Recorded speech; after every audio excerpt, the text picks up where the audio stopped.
ভারতের ভয়ঙ্কর চক্রান্ত ফাঁস করলেন সাংবাদিক ইলিয়াস। এদিকে শেরপুরে অটো ছিনতাই করে চালককে হত্যা। জানাবো আওয়ামী লীগকেও পথভ্রষ্ট করেছেন শেখ হাসিনা। এবং সর্বশেষ জানাবো আশা করি অতঃসত্ত্বর জুলাই বিপ্লবের ঘোষণা আসবে বলছেন হাসনাত। শুনছিলেন সংবাদ শিরোনাম, এবারে বিস্তারিত। ভারতের ভয়ঙ্কর চক্রান্ত ফাঁস করলেন সাংবাদিক ইলিয়াস। ফ্যাসিস্ট হাসিনাকে আশ্রয় দেয়া ভারত একের পর এক ষড়যন্ত্র করছে বাংলাদেশের বিরুদ্ধে। এবার ভারতের ভয়ঙ্কর ষড়যন্ত্রের একটি তথ্য ফাঁস করেছে প্রবাসী সাংবাদিক ইলিয়াস হোসেন। সম্প্রতি একটি ফেসবুক পোস্টে তিনি দাবি করেন ভারত গোপনে বাংলাদেশ দখলের পরিকল্পনা করছে। তার মতে ভারত নানা কূটকৌশলের মাধ্যমে বাংলাদেশের উপর আধিপত্য বিস্তারের চেষ্টা করছে। সাংবাদিক ইলিয়াস বলেন, মিজোরামের লেংপুই বিমানবন্দরকে ভারত একটি পূর্ণাঙ্গ এয়ারফোর্স বেইজে রূপান্তর করতে শুরু করেছে, যা বাংলাদেশের খাগড়াছড়ি সীমান্ত থেকে মাত্র 24 মাইল দূরে এবং ফেনী সীমান্ত থেকে 96 মাইল দূরে। তার মতে এই দূরত্বে একটি যুদ্ধ বিমান বাংলাদেশের আকাশ সীমা অতিক্রম করতে খুব কম সময় নেবে। এছাড়াও তিনি উল্লেখ করেন ভারতের পশ্চিমবঙ্গের পানাগড় বিমান ঘাঁটিতে বড় ধরনের পুনর্নির্মাণ ও মেরামতের কাজ চলছে, যেখানে নতুন যুদ্ধ বিমান রাখার মতো বিশাল শেড তৈরি হচ্ছে ও নতুন ট্যাক্সিওয়ে নির্মাণ করা হচ্ছে। এই ধরনের সামরিক প্রস্তুতির অর্থ ভারত বাংলাদেশের উত্তর ও দক্ষিণ দিক উভয় ফ্রন্ট থেকে হামলা চালাতে সক্ষম হতে চায়। পোস্টে ইলিয়াস হোসেন আরো বলেন, 2001 সালের 18 এপ্রিল কুড়িগ্রামের বড়াইবাড়িতে বাংলাদেশের বিডিআর ও ভারতের বিএসএফ এর মধ্যে এক রক্তক্ষয়ী সংঘর্ষ হয়েছিল।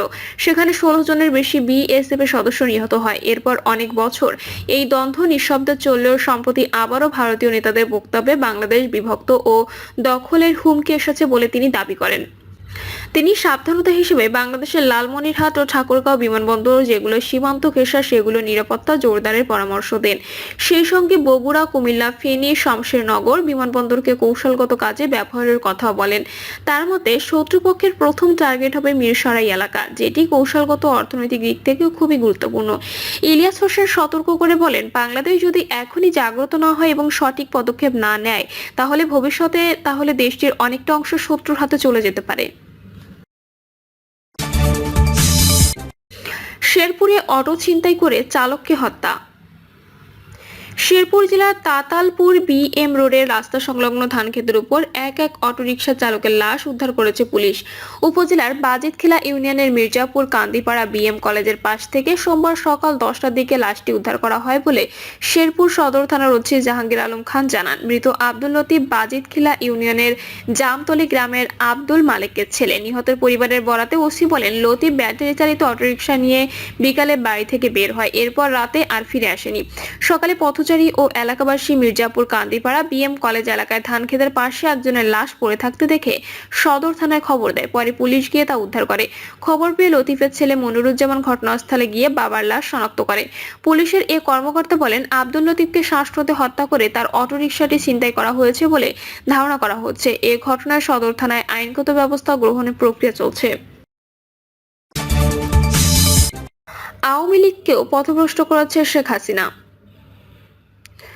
1949 সালের 23শে জুন মাওলানা ভাসানীকে সভাপতি এবং শামসুল হককে সাধারণ সম্পাদক করে গঠিত হয়েছিল আওয়ামী লীগ। তখন শেখ মুজিবুর রহমান জেলে ছিলেন, তাকে করা হয়েছিল দলের যুগ্ম সম্পাদক। পরবর্তী সময়ে শামসুল হক অপ্রকৃতিস্থ হয়ে যাওয়ায় শেখ মুজিবুর রহমানকে দলের সাধারণ সম্পাদক করা হয়।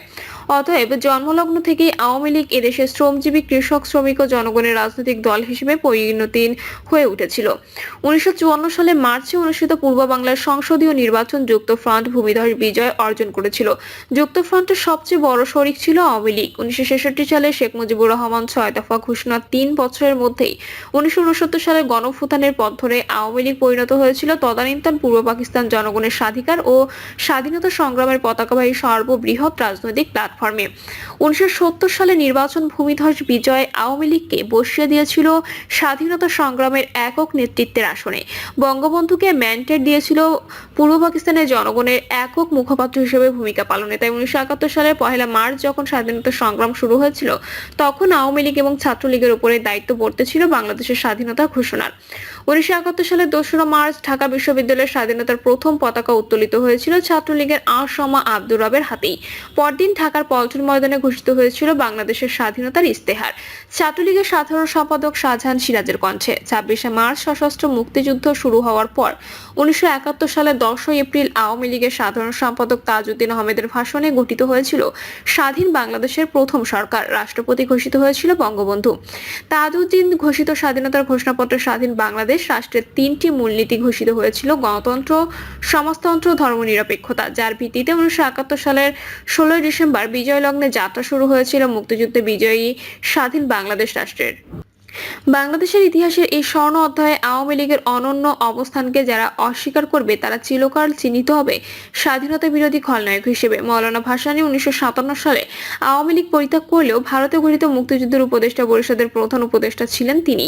তাজউদ্দিন ছিলেন উপদেষ্টা পরিষদের সদস্য সচিব। স্বাধীন বাংলাদেশে ভাসানী এবং বঙ্গবন্ধু রাজনীতি ভিন্ন পথে মোড় নিলেও বক্ষমান কলামে তা আমার বিবেচ্য নয়। আমি আলোচনা করতে চাই 2024 সালের 5ই আগস্ট ঐতিহাসিক গণঅভ্যুত্থানে ক্ষমতা থেকে বিতাড়িত স্বৈর শাসক হাসিনা প্রসঙ্গে। এহেন জনমানুষের রাজনৈতিক দল আওয়ামী লীগকে কিভাবে ক্রোনি ক্যাপিটালিজম, চৌর্যতন্ত্র এবং অলিগার্কিতে রূপান্তরিত করায় দেশের জনগণ কর্তৃক ঘৃণিত লুটেরা ও দুর্নীতিবাজ হিসেবে ক্ষমতা থেকে বিতাড়িত হয়ে প্রাণ ভয়ে ভারতে পালিয়ে গেলেন। 1975 সালে সপরিবারে বঙ্গবন্ধু হত্যার পর হাসিনা ভারতের আশ্রয় লাভ করেন। 1981 সালের 17 এপ্রিল আওয়ামী লীগের সভাপতি হিসেবে বাংলাদেশে ফেরত আসার পর 1996 সাল পর্যন্ত অত্যন্ত বিপদসংকুল 1.5 দশকে বিরোধী দলের নেত্রী হিসেবে তিনি আওয়ামী লীগকে আবার ক্ষমতাসীন করায় সফল হন। 1996 সালে নির্বাচনে আওয়ামী লীগ সবচেয়ে বেশি আসনে জয়ী হলেও ক্ষীণ সংখ্যাগরিষ্ঠতা নিয়ে 2001 সাল পর্যন্ত হাসিনাকে শাসন চালাতে হওয়ায় তার একনায়কতান্ত্রিক মানসিকতা জনগণের কাছে ধরা পড়েনি।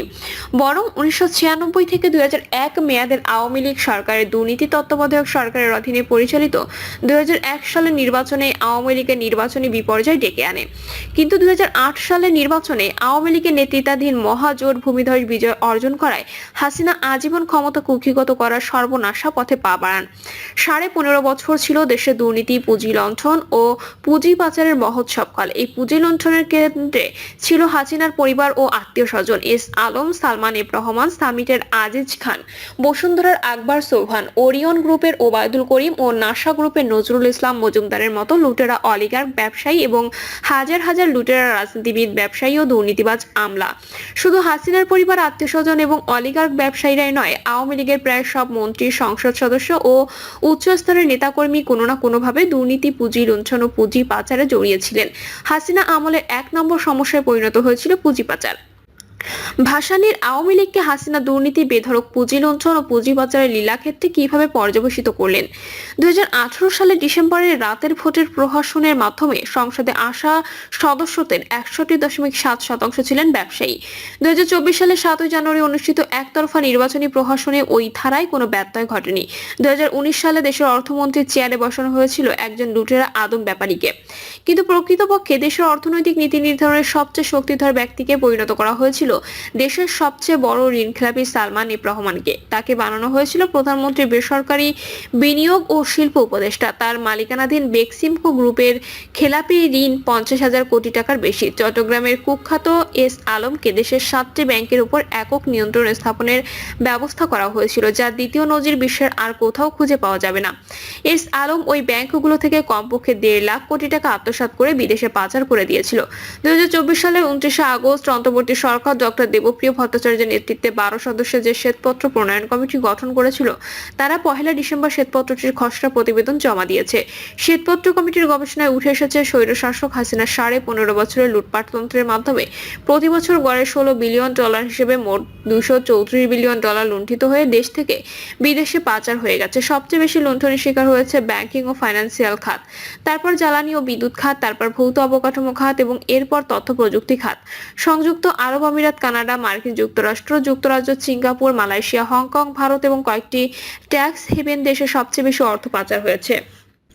হাসিনা কিভাবে জনগণের রাজনৈতিক দল আওয়ামী লীগকে এরকম একটি ক্রোনি ক্যাপিটালিজমের লুটপাটের হাতিয়ারে পরিণত করতে পারলেন? আসলে 2009 সালে ক্ষমতাসীন হওয়ার পর ক্রমেই হাসিনা নিজেকে একজন অপ্রতিদ্বন্দ্বী একনায়কের আসনে অধিষ্ঠিত করে ফেলেছিলেন, যেন তিনিই সর্বজান্ত, সব সিদ্ধান্ত তারই, অন্য কারো ভিন্ন মত প্রকাশের অধিকার নেই। আওয়ামী লীগের সিনিয়র নেতাদের একে একে তিনি ক্ষমতার কেন্দ্রবিন্দু থেকে ছুড়ে ফেলে দিয়েছিলেন। এরই ধারাবাহিকতায় জনগণের দল মাওলানা ভাসানী ও বঙ্গবন্ধু আওয়ামী লীগ হাসিনার স্বৈরশাসনে রূপান্তরিত হয়ে গেল ক্রোনি ক্যাপিটালিজম, ক্লেপ্টোক্রেসি এবং গণধিকৃত অলিগার্কিতে। 2024 সালে 5ই আগস্ট ক্ষমতা থেকে উৎখাত হওয়ার পর কমপক্ষে আগামী এক দশক আওয়ামী লীগ এদেশে বিলোপের গিরিখাতে মরণাপন্ন হয়ে ধুঁকতে থাকবে। এই দুঃখ কোথায় রাখি? প্রিয় দর্শক, এই ছিল এখনকার সর্বশেষ সংবাদ। আপডেট সব সংবাদ পেতে চ্যানেলটি সাবস্ক্রাইব করে বেল আইকনটি ক্লিক করে রাখুন।